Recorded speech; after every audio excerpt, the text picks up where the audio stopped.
Good morning to our attendees. We're going to give it about 1 more minute to allow anybody else who's joining us today to jump online. As you've already seen, we are recording this session, but we will start with official welcome and introductions in just a moment. So invite you to hang on and know that the chat is available, but we will kick off officially here in just a few moments.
Good morning to our speakers and our attendees, and welcome to our first edition of the Fall Talent Series. We are thrilled to have you join us today for Tapping into Talent, hiring young, multicultural, multilingual, and multi-talented adults from our community.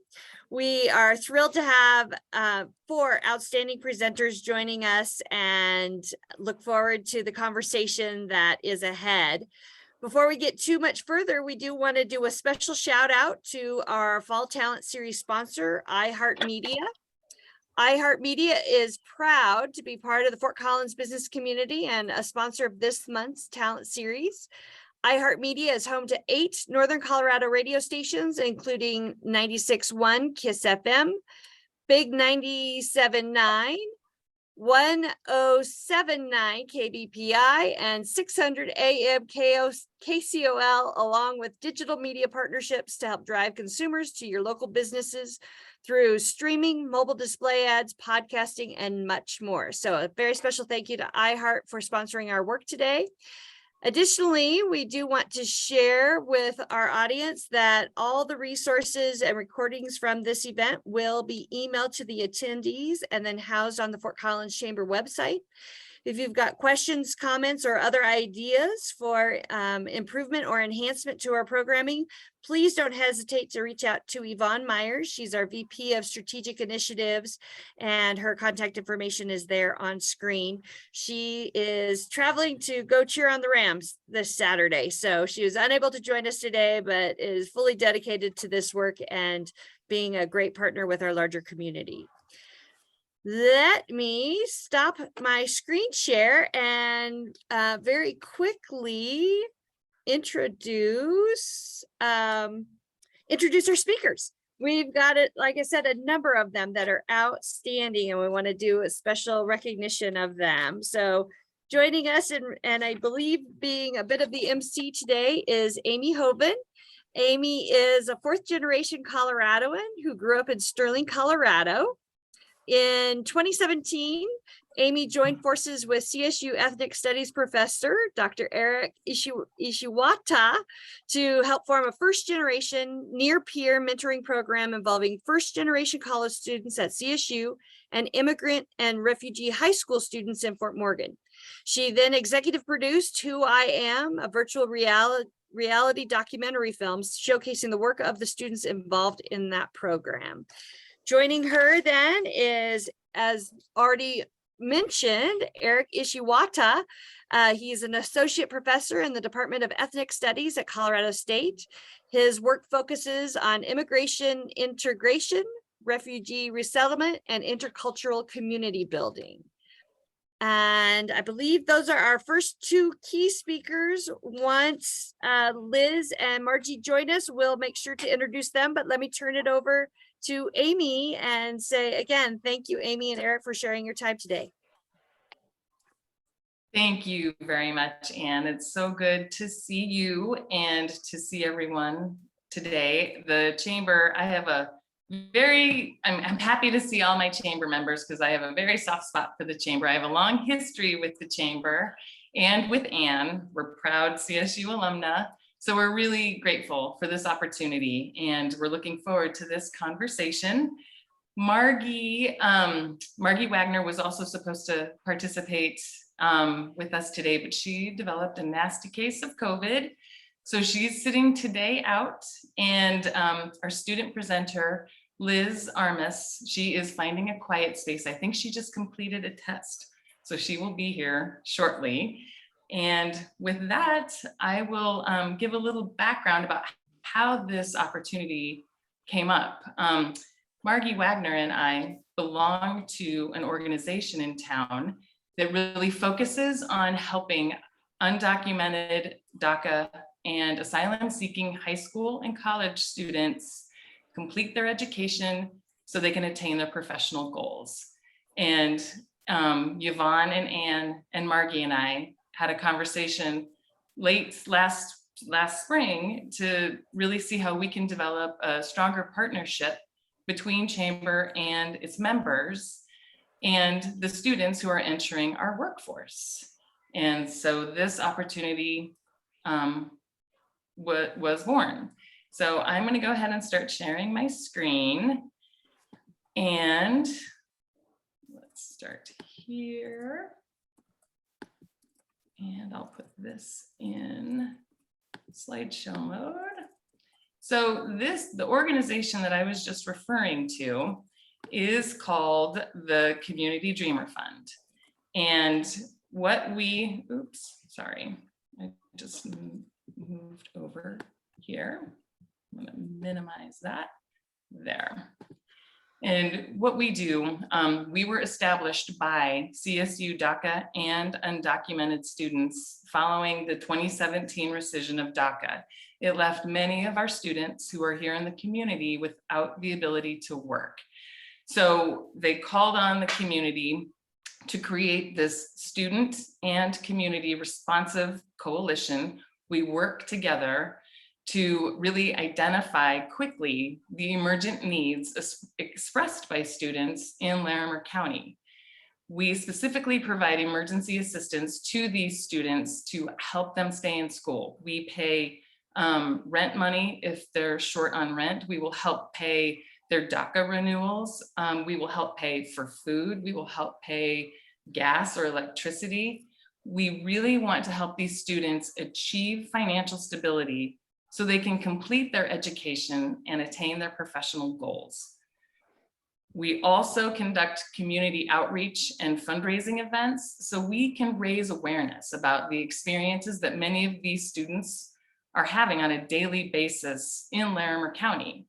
And with a lot of support and a lot of effort in the community, we've been able to raise and distribute $105,000 to 132 students in high school and our colleges and university.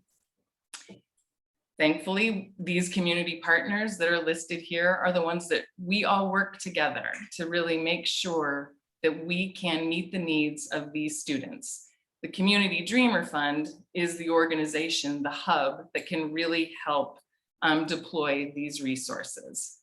And we all work together and we all conduct outreach because we really believe that the community at large benefits from a better understanding of the complexities of the immigration system. So why is this important? Well, I'm sure many of you know, maybe some of you don't, that regardless of the current political environment, every student in the United States is guaranteed a free public education. And we need to remind the community, and we work hard to really educate that many of the students who are here now were actually brought here by their parents when they were children. And through that time, they've been raised in our public education system. They've been recruited by our colleges and universities. They work in our community, they pay taxes in our community, and the American dream is really instilled in them. So we invest in these students because we know they're poised to offer significant contributions to our economy and our communities. And it is in everyone's best interest to ensure that these students can achieve their educational and professional goals. Because whether at the high school level or the college level, degree attainment benefits students, their families, the communities, because these students' earning potential, it increases with each degree. And we all know that financial stability is vital in keeping families and communities secure, healthy, and self-sufficient. So when Anne and Margie and Yvonne and I met, they enlightened me. I knew there was a labor shortage, but they enlightened both of us on the extent and how extreme it is. So based on the information that they were sharing with me, I did some additional research with our local resources. And this labor shortage has been coming for quite some time. And many of you know this because you're experiencing this. But this, according to the Workforce Center in Larimer County, it's super complex. It's been coming for decades, and it goes beyond the Great Resignation that occurred during COVID. A lot of it is because baby boomers who are now retiring, they have decided not to seek any part-time employment like they used to because of COVID. And coincidentally, my generation, the next generation after baby boomers, Generation X, it actually is the smallest generation and also the smallest workforce. So the next generation, which are millennials, they're larger than Gen Xers, but it's still much lower. Their population is still much lower than baby boomers. So we have a gap that could be going for quite some time. And I did more research based on what Anne's blog and some of the data that she was sharing last June. And even though our employment, we're practically fully employed and our employment rate has dipped below 3%, there are still 3 job openings for every unemployed worker in the region. And nationwide, the chamber just in August stated that even if every person was employed in the US and they found a job, there'd still be 5 million jobs available. So again, we have a large gap and we've got to figure out how we're going to solve this. So here are some ways, according to research, that we can increase the labor pool. And I know many of you know this already. Obviously, we need to increase education opportunities because a more educated society has a larger labor force. We can also try and increase the population, but the CDC states that the birth rate has been on a steady decline for years now. And even though a small 1% increase occurred between 2020 and 2022, it could still take us 20 or more years to increase the labor pool through population only. Just emphasizing that we could be experiencing this labor shortage for quite some time. The other option is to increase the labor pool through immigration. And that's what we're really here to talk to you about today. I will let the US Chamber of Commerce speak to the reasons why immigration is important. And I think we all know exactly why it is. Also, we do know that our federal immigration system needs fixing, but we can still hire immigrants legally. And Dr. Ishiwata here will speak to the reasons how we can hire people legally through Daca. Eric, do you want to take it away? Yeah, thanks, Amy. So I'm going to give a little bit of extra background here. So there are a couple of immigration statuses, and so the big ones are going to be immigrants who come in with visas, whether it's a work visa, a tourist visa, a marriage visa. And if they come in with a visa, that means that they have authorization to be in the United States. And if their visa allows them to work legally, they would be able to be hired for any type of job, usually with renewable visas. Another version of that would be permanent residency. And so I think we commonly hear of this as being green cards. Permanent residency comes with 10-year spans. It has to be renewed every 10 years. But again, just like any other form of work authorization, individuals with a green card are fully eligible to work. And so I think the topic that Amy has teed up is, what do we do with individuals who don't have a legal presence in the United States? Those that did not enter with visas, those who don't have citizenship or green cards. And so that's the class of individuals that we typically call undocumented, or those without work authorization. There's no way of fully determining the exact number due to the vulnerabilities of having undocumented status in the United States. It's difficult to track down the data, but all estimates suggest that in the United States, there could be as many as 11 million individuals who are living in the United States, attending school, sending their kids to school, and also working. And that despite the ways in which immigration takes such a strong position, or it's such a prominent topic within our political system, the reality is that we live in a country that really has no real punishments or sanctions that are applied to employers that hire individuals without work authorization. This has created a major problem in the United States, and that we're now living, or we have been living since 1986, in this two-tiered system, where we have a set of individuals that are fully eligible to work, and then we have another set of individuals who we draw from their labor, whether it's in construction, whether it's in the food industry, retail, the service industry.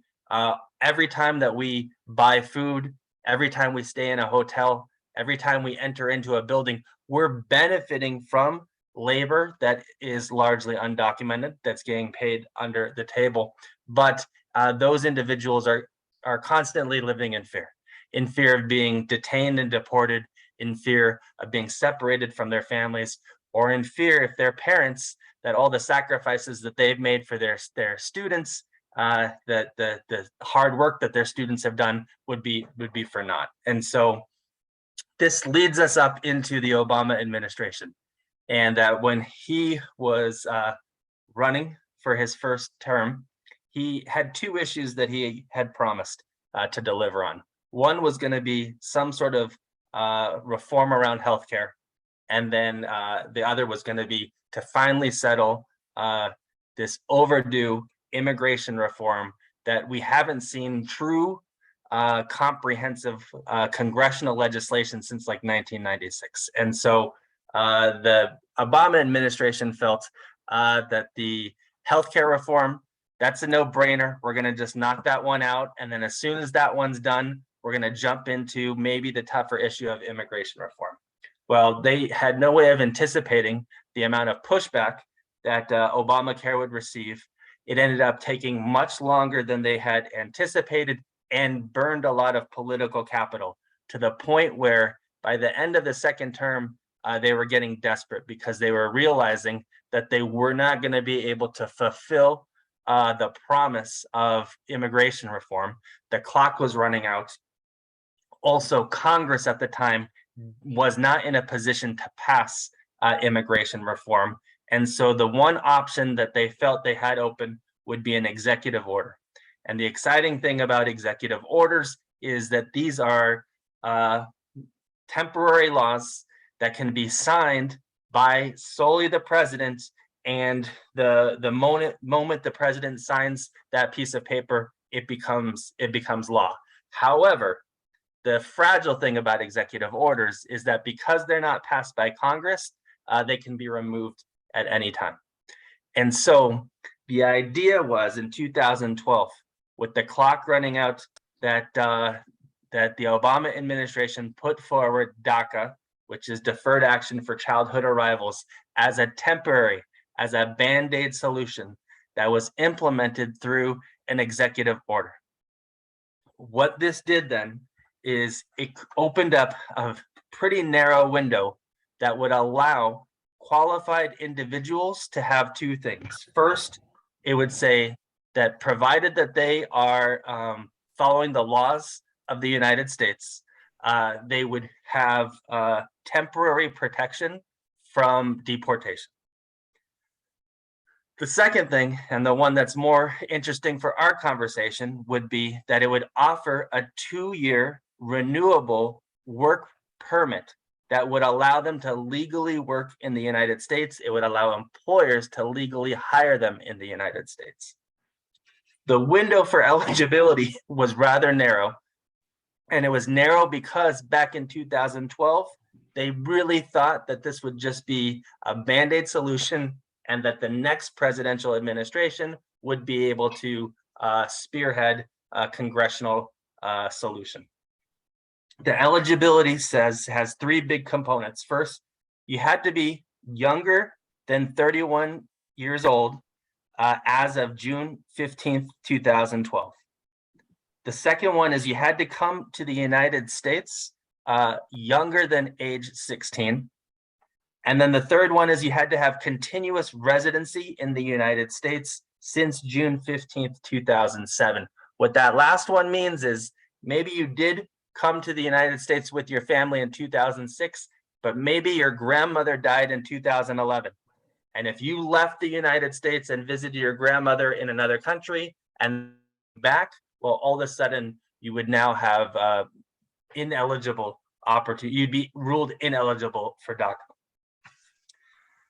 In order to apply for DACA, students have, these young adults, they have to go pass a background check. And so the background check is going to really look at their criminal records as they've been in the United States. Anybody that has been convicted of a felony would be ruled ineligible. Anybody that has a significant misdemeanor would be ineligible. And anybody who has 3 misdemeanors, irrespective of the seriousness, would also be ruled ineligible. After the background check, they have to pass a biometric exam. And then the tough thing for a lot of students is it's $495 to process it with USCIS, and it has to be renewed every 2 years. But the advantage is, once you have DACA, you now have 2 years to legally work just at the same level that a US-born citizen would be able to work. And so this has opened a lot of doors for employment.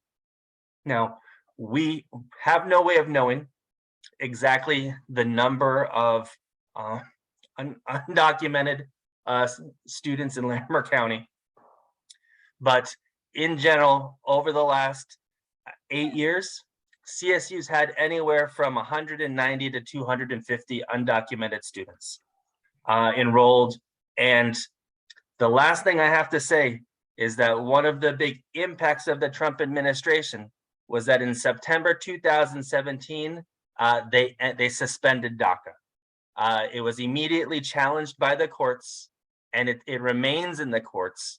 But what that means for our students is there have been no opportunities for new applications for DACA since 2017.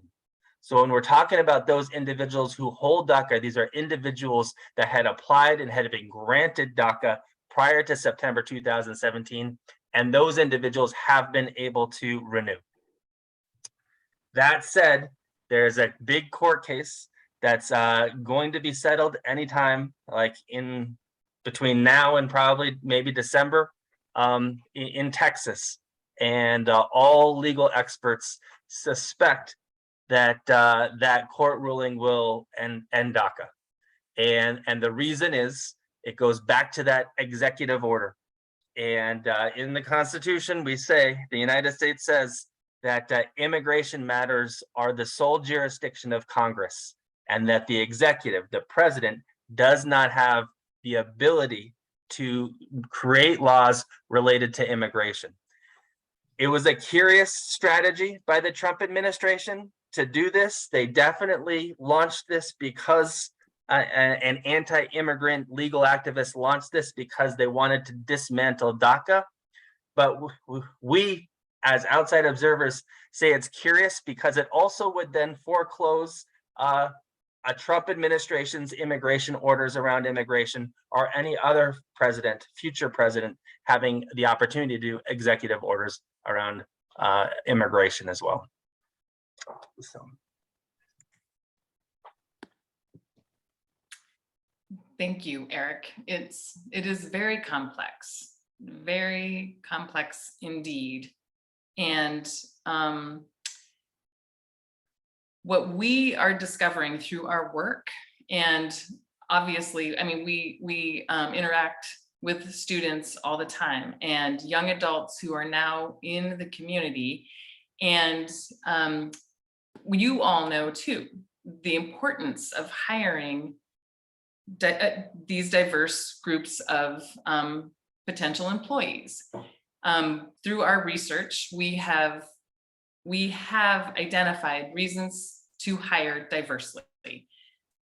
And we can read through the bullet points right here, but what's amazing is, and what Eric is describing too with the students that he interacts with on campus, is many of the students aren't exactly sure what their career path will be because of the uncertainty with Daca and being undocumented. So when they're in school, many of them pursue master's degrees, many of them pursue postdoctorate degrees, which makes them even more attractive as an employee than other students. And these students outperform, based on McKinsey & Company's research, they outperform their peers by 15%. And these students are nearly 3% more likely to be identified as leaders. They're culturally aware, and they're multilingual, which enables the business to reach a larger client base, because the product or service becomes more equitable to the public, and it also improves the company's reputation. The growing talent pool of a diverse group creates a really well-rounded staff, and it improves innovation, creative thinking, and it also increases employee happiness and retention, especially among millennials who are entering and training in the workforce right now. Again, it increases productivity, and it also, an ethnically diverse workforce actually outperforms the competitors by 35%. And lastly, diverse staff are more prepared to be change ready. They can deal with change and cultural nuances easier. But when these graduates can't find a job in our community, when these young adults, when they are graduating high school, when they're graduating from college, when they can't find a job in our community, they leave. All of this talent, all of this skill, all of this highly talented workforce will leave our community. And so, Eric, I don't know if you want to talk more about the organizations that hire students with Daca, so we can actually really attract these employees. Yeah, so just I want to underline that anybody can legally hire an individual with Daca. It is 100% legal form of employment. And so locally, we have nonprofits that have hired individuals with Daca, specifically because those individuals are coming from immigrant backgrounds, that they hold cultural competencies that are going to help nonprofits achieve their goals with outreach to underserved communities. And more often than not, these students are multilingual.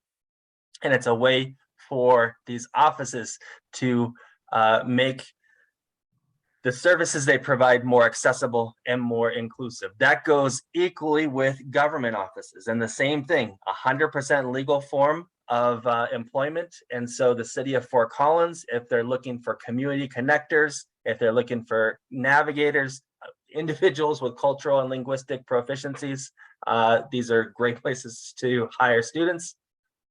Financial institutions, there are no restrictions around the handling of money, of being bank tellers, being loan officers, being financial managers.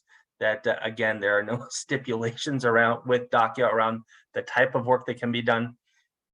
A lot of our young men out of CSU with Daca are going into highly paying jobs in the construction industry as forepersons and foremen, because they have the undergraduate degree and they're able to serve as a bridge between owners and managers and a predominantly Spanish-speaking workforce.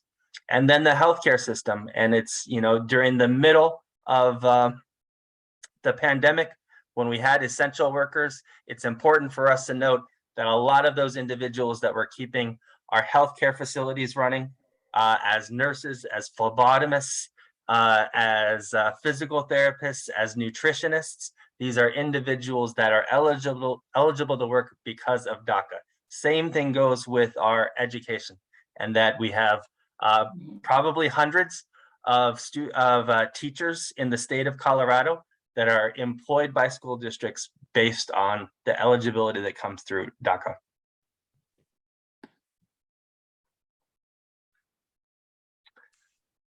You can go ahead. Is this me or is you? This is you. Okay. All right. So how to recruit this workforce. So we have a talent pool at Hoover School District of high school students that, if they have Daca eligibility, that are graduating. We have a talent pool that's coming out of Front Range Community College, and we have a talent pool that's coming out of CSU as well. And so I think what we are trying to do with this this gathering is to build stronger connections, stronger partnerships between what are really talented, unique, remarkable young student leaders and those local businesses that are not just committed to hiring a diverse workforce, but see the value, see the business value in hiring a diverse workforce.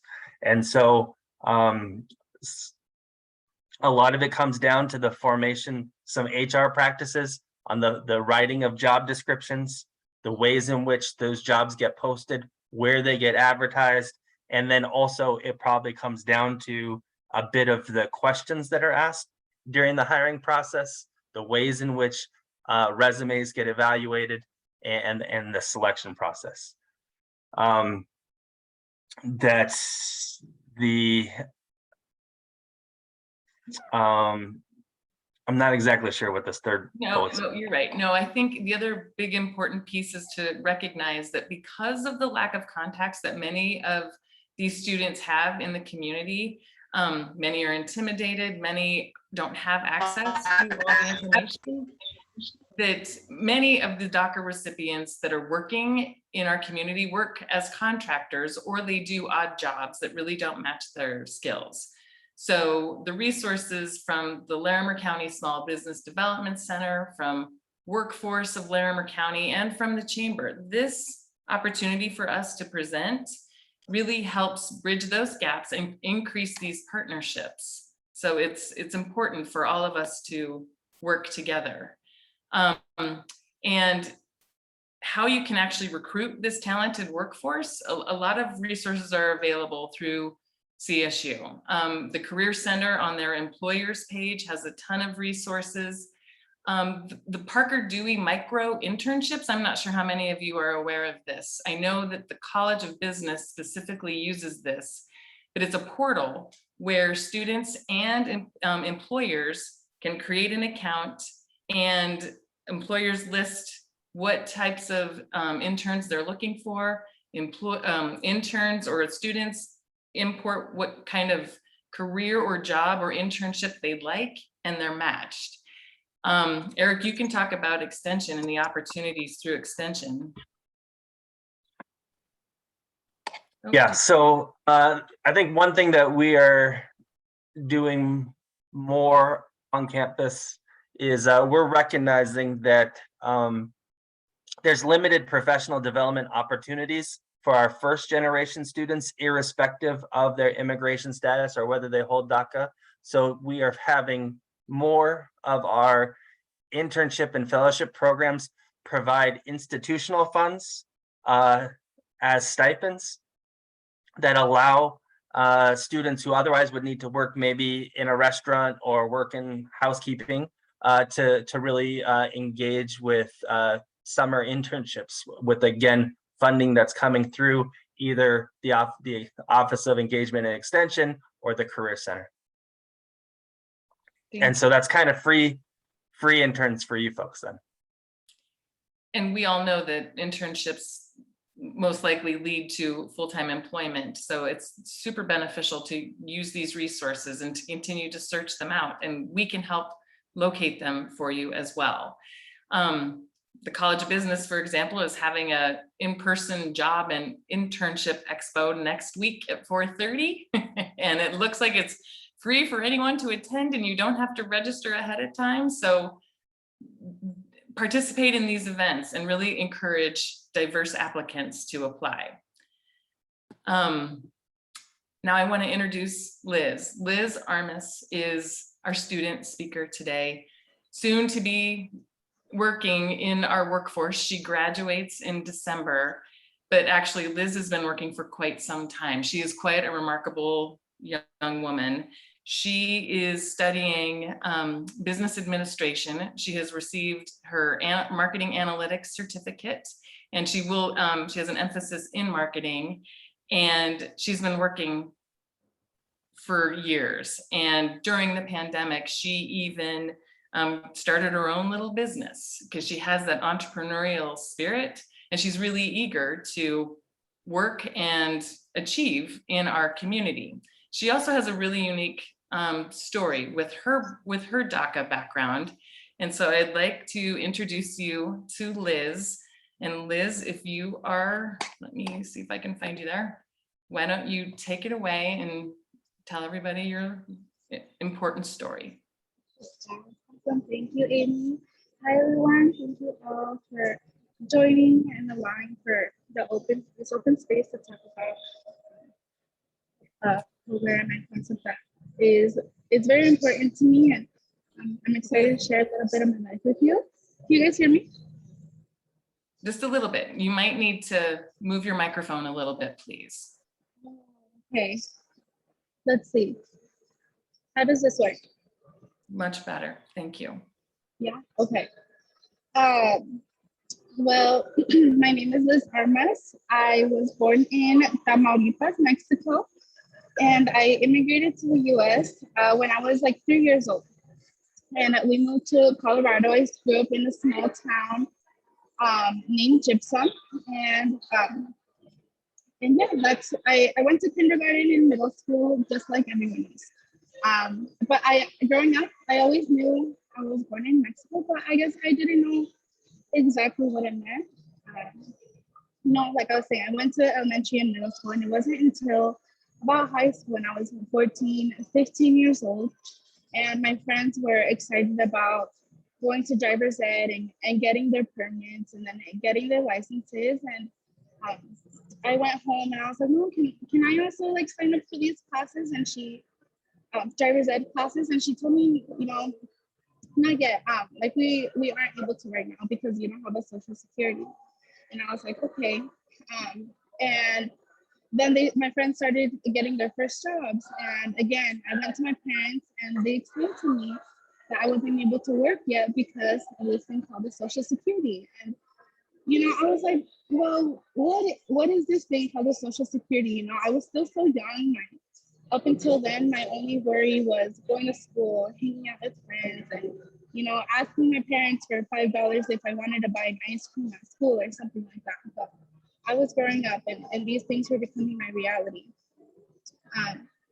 So I began to learn a little bit more about what being undocumented meant, and I questioned what having an illegal status meant for me and for my future. And when I was 14, I had a little bit of an identity crisis where I worried about my future. And I just felt so much uncertainty. So in return, I decided to focus on school because I felt like excelling in school would give me a sense of being worthy to staying in the United States. That was what my thought process was. So I was able to apply for Daca when in 2015, because as Dr. Ishiwata said before, I had entered and I left the United States before June 2012. I was passing all the screenings and things like that. And we worked with a lawyer and, you know, gave all my information about past living addresses, school records, medical records. And, you know, I was so thankful to be approved. So I finally got this thing called the Social Security number, and I got my work authorization for 2 years. And I went on Indeed and I applied to my first few jobs. And I started my first job was as a sales consultant at AT&T. And my parents at the same time had started a Mexican grocery store in my hometown using an LLC, thankfully. And so I would work that AT&T consulting job and at my parents' grocery store after school and on the weekends. And so then I graduated high school, and I also graduated with my associate's degree because I took advantage of the partnership that my high school and local community college had. So I was able to do that, which I was super thankful for. And I decided to come to CSU. So I'm a senior right now with a major in business administration and a concentration in marketing. I participated in a few things on campus, such as the Latinx Business Association, connecting Latino identifying students to the community and businesses. I was the Dreamers United financial chair, and I am also a mentor at Dr. Ishiwata's the program that he founded, the First Generation Near Peer Mentoring Program.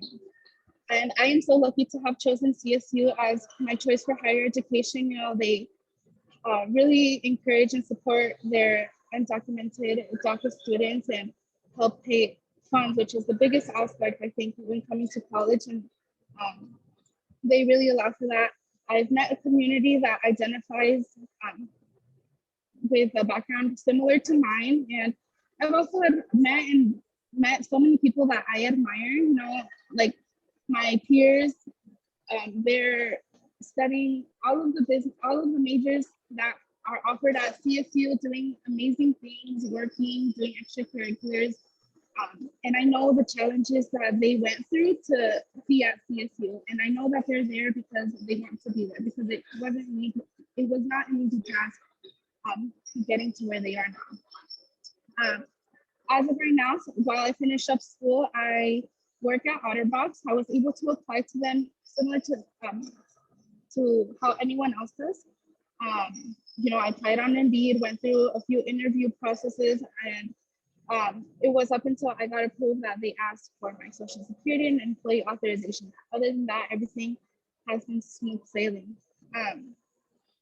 And yeah, once I graduate this December, you know, I hope to continue learning from great companies such as OtterBox, learning the business background through them, and also using everything that I've learned to help my parents further their businesses. They have now grown into three, like a chain of 3 grocery stores. So super proud of them, but they've all done it without having the education, and I'm excited to help them further their business with my business knowledge that I was able to get.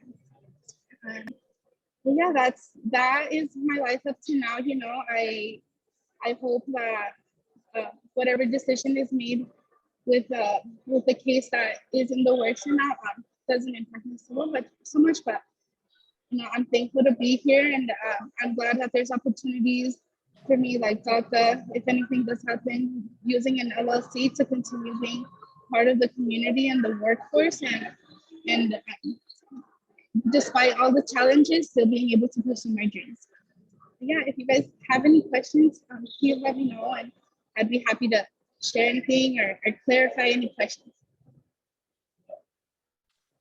Thank you, Liz. I think your story is so important because, as you've shared, your siblings were born in the United States, but you weren't, because you went back to go visit your family for a short period of time. Your 2 older siblings were born here, your younger sibling was born here, but you weren't, and it changes the whole dynamic. for your family. So thank you very much for sharing. And she made the dean's list. She's quite the individual. And thanks for sharing your story, Liz. And like she stated, and Eric, you can add some additional information here if you'd like, but the future of Daca is in jeopardy. So we as a business community and people who live here, people who really want the health of our community to keep that in the forefront. So we need to keep focusing on what will happen if area students lose their ability to work in the community. It will make them much more vulnerable, and it will also create much more stress in the workforce. So it's important, like today, to continue to build these relationships and establish partnerships so we can all work together. And we do hope to continue to grow our relationship with the Fort Collins Chamber and its members. And Eric and Liz, if you want to add some more, we can jump into some questions and answers. And here's all of our contact information. Eric? Yeah, so I think it was a great summary. I would just say that Daca is probably poised for a legal death, but that doesn't because it was just a temporary thing. It still puts the responsibility on Congress to pass immigration reform that will address this in some fashion. And so once the courts eliminate Daca, we do think there could be pressure on Congress to enact something that would either maintain a policy that's similar to what exists now, maybe something that resorts back to what it was prior to 2017, or maybe even something that's more expansive. But it's really going to come down to Congress to getting immigration reform passed that would settle this issue permanently. Liz, do you have anything you'd like to add? I'm not sure. You guys hear me? Yes. No, I don't know if anyone has any questions or anything new that they learned that they'd like to share and are excited to maybe implement in their business or in the future. I'd be excited to hear about that. Yeah, and with that, we would like to open up questions to the group. So please. Yes, fantastic. If you've got a question, you're more than welcome to drop it into the chat, or if you want to raise your hand, we would love to foster open dialogue here. So very much open to questions from the audience.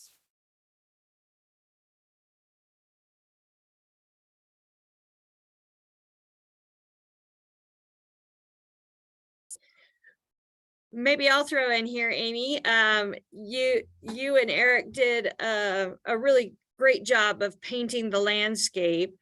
How does a local business stay up to date on this changing landscape most effectively so they can continue to lean in on hiring these amazing workers and individuals that can help their organizations thrive? What's the best way to get good information, good reliable information on a regular basis? That is a great question, Anne. And Eric I'm going to ask him to answer this because this is his daily existence. Yeah, so I mean, it's going to definitely be covered in the news, but I turn to forward.us and I'll put the link in the chat. And they have offices here in Colorado. They also have offices in DC. And anytime something new comes out, they have legal experts, policy experts that I think come out with a press release that over the last 6 years, it's always proven to be accurate. They don't lead us astray. And I think they package what could be really technical information in easy to follow ways. So I'll put their link in the chat. Thank you so much, Eric, for dropping that into the chat. We appreciate that. But just a little bit of a follow on for you, Amy.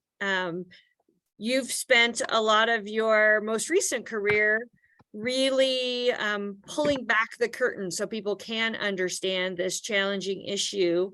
Any other insights you would share relative to, again, being informed, thoughtful individuals when it comes to this conversation, but as well being able to activate as business members of our community? Yeah, I think for me, once I was exposed to a little bit of information, it led me to learn more. And sometimes it's very uncomfortable, especially as a white person, not understanding cultural differences and not really understanding my daily habits of how that could be negatively impacting someone else. So there are organizations in town, in addition to the Community Dreamer Fund, Isaac of Northern Colorado, it's an interfaith solidarity and accompaniment coalition. And we can put their contact information in the chat. They work with local churches to really help educate people about the human element to immigration. And workforce development does a fantastic job of really connecting people who speak Spanish as a first language with the community and businesses. But there are resources in the community. There's Alianza Norco, which is another community that supports immigrants in our community. And it's a matter of just doing that research and doing the work that may be uncomfortable and may not always be easiest to find, but it does benefit us all to really do that type of work, to really learn about how you interact in the community, your business, you as a person, with diverse groups, if that answers your question. And I'll put some of that information in the chat. Excellent. Thanks, Amy. We do have a few more moments here. Oh, looks like Karen has a question. Please go ahead, Karen. I was wondering, how can I assist as a nonprofit in this wonderful, entity? Which entity are you? So my organization is on Unified Workforce. Basically, I help members of the underrepresented communities find jobs. And one of the things that sets me apart from the temp agencies is I try to follow them for a whole year. And once I place them, I try to find a peer mentor within the company. And I also have peer-to-peer monthly support group. So one of the things that the reason Liz's story kind of resonates with me, because a lot of reasons, because I was undocumented when I was young. And then I also resonate, I'm a first gen. So there's a lot of facets, and I want to be in any way I can to be a mentor, if that's one of the aspects I could do. And I'd also, would like to talk to you guys how I could, because I do have an internship apprenticeship program, and maybe collaborate with you guys. So there's a lot of things that I like. I'm engaged. That is fantastic, Karen. Yes, I think we would love the opportunity. I mean, the Community Dreamer Fund, the students that just like Liz, the students that are on campus and connected, those kind of opportunities are huge. So thank you. And you do have my email address, correct? Okay, I'll put it in the chat as well. And Eric and Liz and I, we work closely together. So we'll be sure to share this information to Karen. You could be a very busy woman once you get involved with us. Great. Eric, do you have anything else too? Or yeah, sorry, Anne. Oh, no, I just wanted to thank Karen for her question. And I see Jose Luis also has a question. So go ahead, Jose Luis. It's actually more of a comment than a question, if that's okay. I just wanted to let everybody know to keep in mind that Daca started in 2012, so it's been 10 years now. I know some friends of mine that have gone through from the status of student, and now they are in the workforce. They're part of the workforce, okay, out there. And some of them are working on jobs that are not, capable, matching their qualifications. I actually have a co-worker with me that went to that process, and because of some of the dynamics of the immigration, she has become a citizen now. From the process, following the right process, she became a citizen. She started as a Daca student.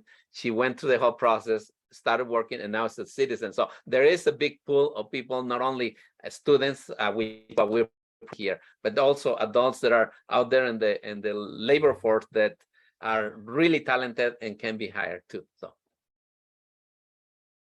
Well, and Jose Luis, thank you for that, because Jose Luis is one of the founding members of the Latino Chamber of Commerce here in Fort Collins and Larimer County. So that partnership for us too, and for you, is extremely beneficial as well. Yeah, and with my work with the city of Fort Collins before, I got to work, I had the privilege of working with underserved small businesses in Fort Collins.